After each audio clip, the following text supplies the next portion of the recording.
Then we're going to jump in to today's lesson, which is lesson number 43 in A Course in Miracles. Just as a little refresher of what we covered last week, what we did on Tuesday, Tuesday was My Holiness Blesses This World, or the world.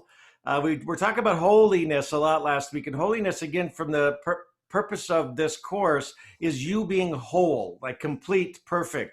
You as you were created is perfect, complete, and whole. And so holiness being you being perfect from that respect. There's nothing my holiness cannot do was Wednesday. Thursday was my holiness is my salvation. And then we ended the week last week with this one, and that was that I am blessed as a child of God. And then Monday or Tuesday, we started out with this one. God goes with me wherever I go. So God is always with me. And then yesterday's lesson was God is my strength, vision is his gift. So this is the second time we've talked about vision as part of this Course in Miracles, and truly seeing versus what we think our vision is. Just as a review, we talked about this about 2 weeks ago. I forget which lesson it was, but it talked about when we see, we just simply create objects, right? That's not true vision. Vision is when you are really, your eyes are opened to what really is versus the perception we have of what really is. And we also know that when we talk about perception, that's our ego actually creating this separation for us quite often, because the ego thinks that's what's best for us, and it's not. So we're going to talk more about that in today's lesson, in lesson 43. So yesterday's lesson, lesson 42, God is my strength, vision is his gift. Just as a review, because it was a long lesson yesterday, right? So I threw a lot at you in a short time. So I just want to hit on a couple of key points. Remember, we talked about syllogism, which is that logic tool, that if one thing is logical, then the next thing is logical, and the next thing is logical. Then when we get to a conclusion, it should be correct, because every step along the way of logic made sense, was true. And yet too often we don't string things together like that. And so we'll take a first statement that's not truthful or logical, and then we'll build the whole story based on something that isn't right. And we tend to do that. So it's a string of statements that lead to a logical conclusion, is what a syllogism is. The ego's thought system, this is where this came into our conversation yesterday, is the ego's thought system is wrong because it gets the first premise wrong in that, and that is that it knows what's best for us. Remember, we talked about that the ego does not know what's best for us. And yet we let that be the tool that runs us far too often. And that is separation, stand apart, it's that whole idea that there's scarcity, that there's lack in the world, and there's only so much. And that's all not true. So just understanding that we're going to talk more about ego today. We spent a lot of time on that so far, and we will continue to, because once we understand that impact of it, we will start being able to see miracles in our lives. Now, I have a typo where this is today's lesson is over there on the left, and I'll get to that in a minute. But yesterday was, again, God is my strength, vision is his gift. So when we talk about that break in logic, it was that idea that God's will is all powerful, yet it can be disobeyed. That doesn't make sense, right? So we talked about it in a lot of organized religion, where we had these statements that if God is all powerful, how could we ever disobey? And yet it's stated that way, and we believe it in many cases. Another one was God is only good, yet evil's in the world. Well, okay, if we believe evil exists, then God cannot be all powerful and only good, because how can evil be there? And then finally, God is only love, yet he condemned his son to a cruel death so that those who have sinned could go free. That would be a break in logic in many cases. So really where this leads to then is to say, start thinking about how ego separates us. It does create that break in logic, because that's really the key to the beginning of the second or the last third of this whole course, which is the opportunity for miracles itself. Remember, you are perfect, whole, and complete. You are perfect, whole, and complete. So lesson 43 is this one. God is my source. I cannot see apart from him. So God is my source. I cannot see apart from him. And I'm going to read kind of the notes on this statement first, and then we'll lay out the lesson. The lessons are getting fairly familiar, I would hope, by now. The pattern today is a little bit different, but not much, so we'll be good. So lesson 43 introduces and clarifies two ideas. So the first is that knowledge is not the same knowledge is not the same as perception. So knowledge is not the same as perception. Perception is not an attribute of God because the realm of God is that of knowledge or truth. So it also introduces the idea of the Holy Spirit in this lesson. The Holy Spirit is a mediator between perception and knowledge. So let's explore these two ideas. So knowledge is not the same as perception. Knowledge is only based in truth. Perception isn't always true. And then the Holy Spirit really is the mediator between perception and knowledge. So it's there to help us determine whether we're on the right path of knowledge or whether it's simply perception. So it goes on to say this: knowledge and perception are the basis for two different and opposite worlds. Knowledge and perception, two different and opposite worlds. Knowledge represents truth. Truth alone is real. The realm of God is the realm of truth or knowledge. Truth just is. Now, the realm of God or knowledge is the truth that there is only a oneness of all that is. There is no separation. Since there is no separation, there is nothing outside the one self to observe. So God only knows the truth that all God created must remain as God created it. Let me say that one again. So God only knows the truth that all God created must remain as God created it. God is cause, truth with a capital T. God is also effect. So we talked about cause and effect a little bit yesterday. So God is cause, truth with a capital T is God's effect. So cause and effect, truth is the key to that. So cause and effect are two inseparable sides of one self. Cause and its effect compromise the oneness of all that is.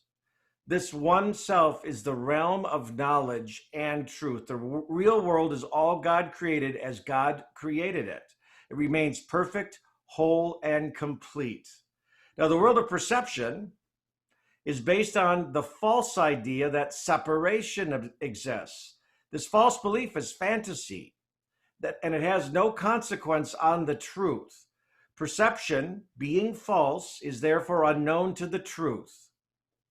Since God's realm is knowledge or truth, any misperceptions that the split-minded may have about their own perceived reality is a fantasy of no consequence to God. Now, remember, we talked about the split-minded two days ago, that they believe they can be both. They can have ego and their ego mind run, and they can then be in the truth or in God's sight or will, if you will.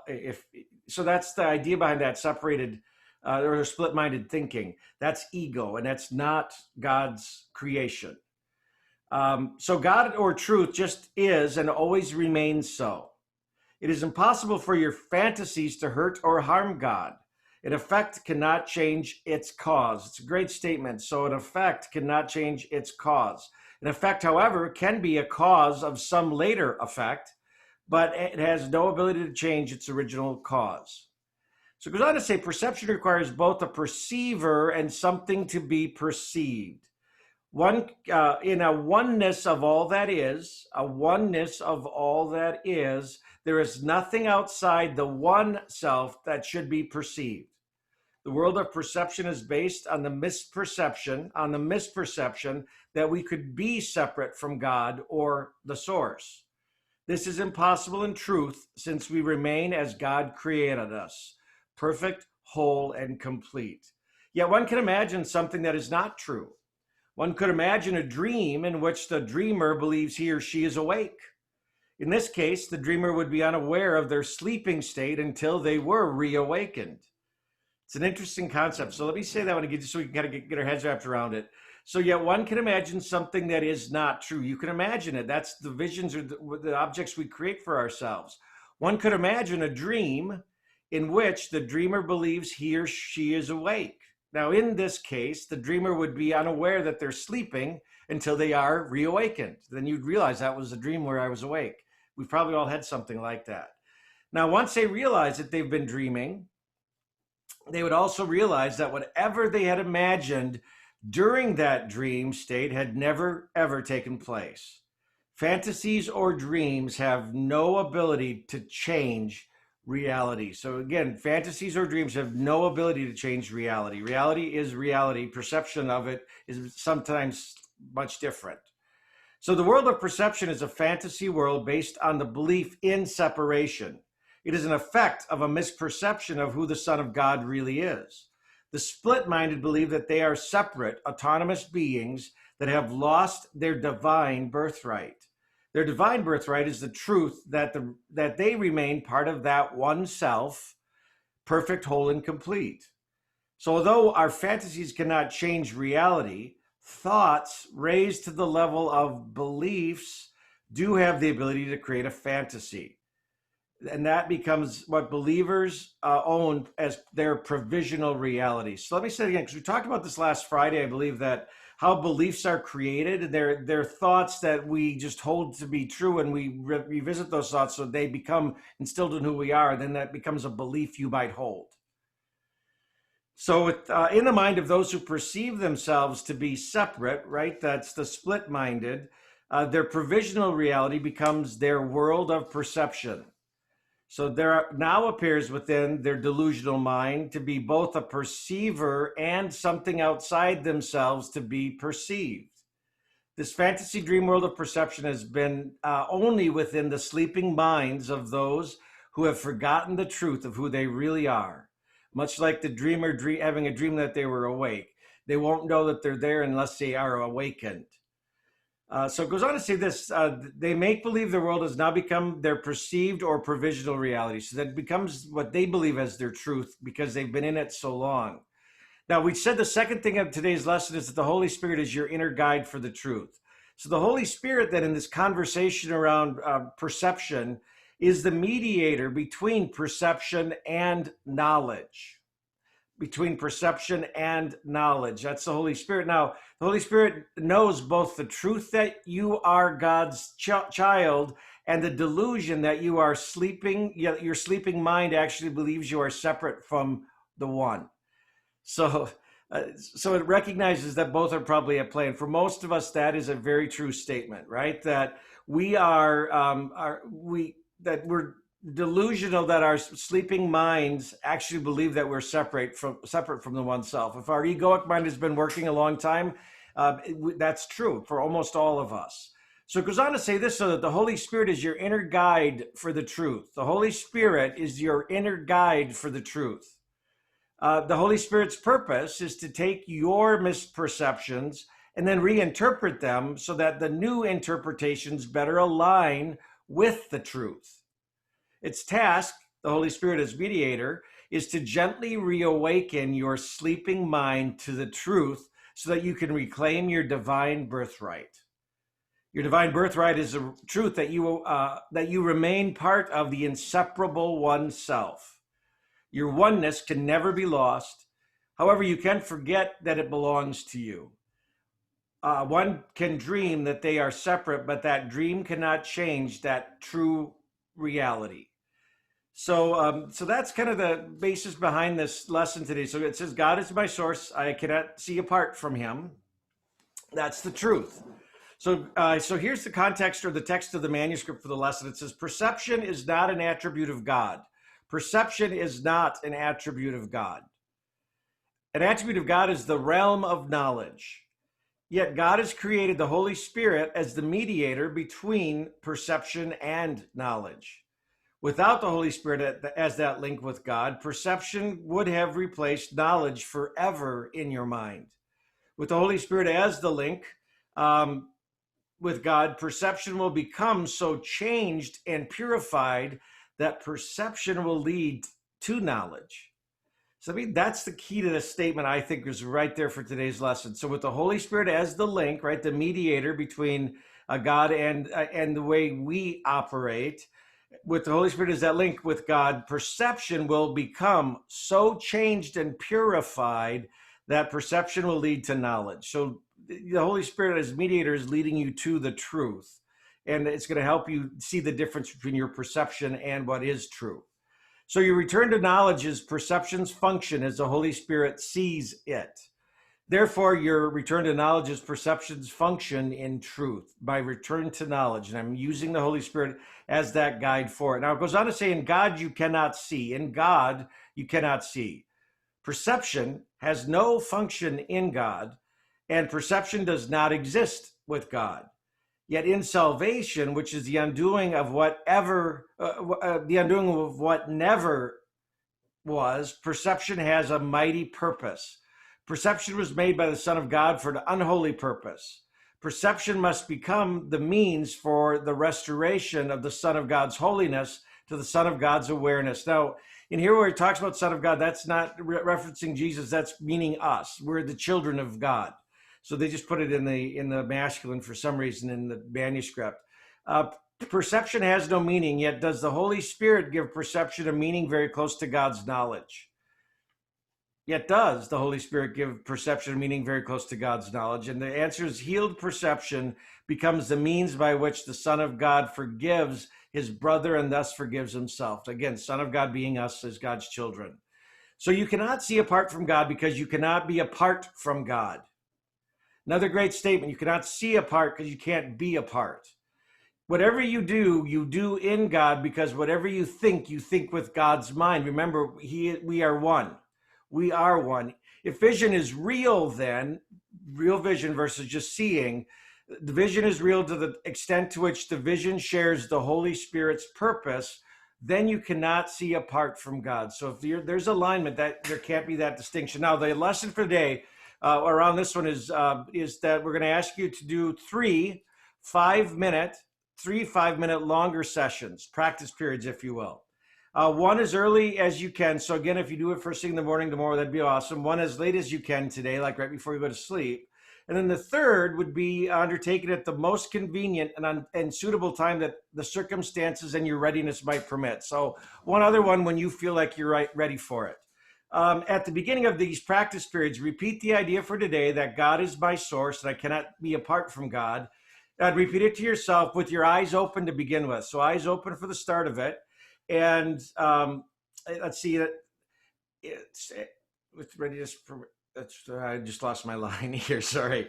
Then glance around you for a short time, much like some of our earlier lessons, and then let your eyes rest upon whatever you see. No judgment, no filtering on this, just whatever it settles on. And then when you do that, we want to have you apply the idea that God is your source and you cannot be apart from God specifically to what you see.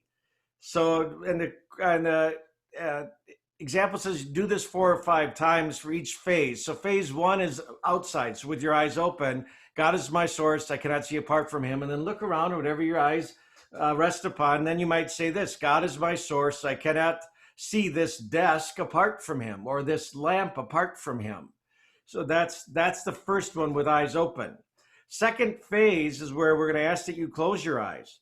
And you do it in a similar example. So it says this: although this part of the exercise period should be relatively short, be sure that you select the subjects for this phase of practice indiscriminately, which was what we talked about. And then the second and longer phase, close your eyes, repeat today's idea that God is my source and I cannot be apart from God again. And then and with your eyes closed this time, so close your eyes, whatever relevant thoughts occur to you, work with those in the context of this. So an example might be this: so part 2 is eyes closed, go through it again. And an example might be, I think I've got these for the eyes open. Yeah. So eyes open would be my desk. I cannot see apart from that. I can't see apart from this lamp. Here's with eyes closed, because this is a little tougher for me when I first did this. With eyes closed, it might be something like, God is my source. I cannot see. Let's see if I got the right there. I thought I had the right slides. Yeah, here we go. I see through the eyes of forgiveness. So that might be a thought that comes up as being a part of God, is that forgiveness is a peace. Or I see the world as blessed. This is again with your eyes closed. The world can show me myself, like who I truly am, or I see my own thoughts, which are like God's. That would be stuff that might come up during the eyes closed portion. So if you find your mind wandering, just bring yourself back. You might have to open your eyes and start over again, because sometimes when we get into the eyes closed, the stuff comes up. We don't want that stuff that isn't serving you in this conversation. So then you could run the exercise again. All right, I threw a lot at you again today. This section of lessons are longer than what we have had, and definitely longer than where we're going because we're going to get shorter and shorter in the next few weeks. So with that, though, I'm just going to ask if there are any questions or clarity that you might need because I know it was a little disjointed. So, any questions, thoughts, or comments? All right, God is my source. I cannot see apart from Him. Don't really work to let yourself not get drug into the egoic mind separating you. That's the key. That's the key. So with that, guys, I will see you tomorrow. Thanks for being with me today, and have an awesome Thursday. Don't forget Hi, about Mega Dan. Camp. If you haven't signed up for it, we'd love to see you there. Thank you. My pleasure. Hey, Chris, if you're still Thank there, you. just hang on for a second. I've got a question for you. There. So I know you were muted. Hey, do you have a favorite cut of beef? Like, do you have a certain steak or a roast or something that you guys just really love? Um, I'm a big ribeye person, but Okay. that's So that's a good one. That's what I would like to do. I've got samples, and so I'd love to get two steaks to you, um, and I'm just trying to figure out the best way to do that. Um, so like, because do you go into the market center at all, or are you working from home other than being out with on appointments and stuff?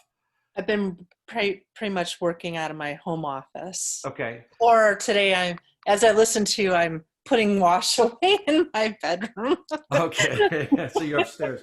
So what is your schedule Thank today? you. Like this afternoon, would there be a chance I might run by with some for you? Because they're frozen. I want to make sure I can get them right to the Oh, freezer for you. and you're not too far away from me. No, I don't think so. I'm in Fitchburg, and I have to go Yeah. west at one point today anyway. Okay. Um, If my I could only do, appointment right now, other than probably showing some houses early, late or selling some houses later today. all right. So Um, why don't I do this? Why don't I give you a phone call when I get a better sense of what my afternoon's looking like, and if we could connect, and I can just drop them off. I'd Thank love you to so do that, just so you much. can get a sample of what the beef will be. Yeah. I don't know if you have any other outlets yet, or if they're already taken, Uh, sold. I don't. That's what I'm working on. So what I wanted to do is get a sample of whatever your favorite cut was to you, so you could try it. And Okay. Thank then, you. I've only got two animals that I'm ready for. They'll be ready in to late October, and I've got that scheduled. So that's what I've got now are those two, and I've got some quarters committed to and sides already. So, Okay. you were high on my list because we've been talking about it for a Thank long you. time. So I just Thank thought I would you. give that sample to you. And then if it doesn't work for this fall, next summer for certain, I'll Okay. have lots because I'm scheduled with a lot of them then. Okay. And just FYI, my husband was at the Brennans um, off of Junction Road, and it's near like the PetSmart and the Menards and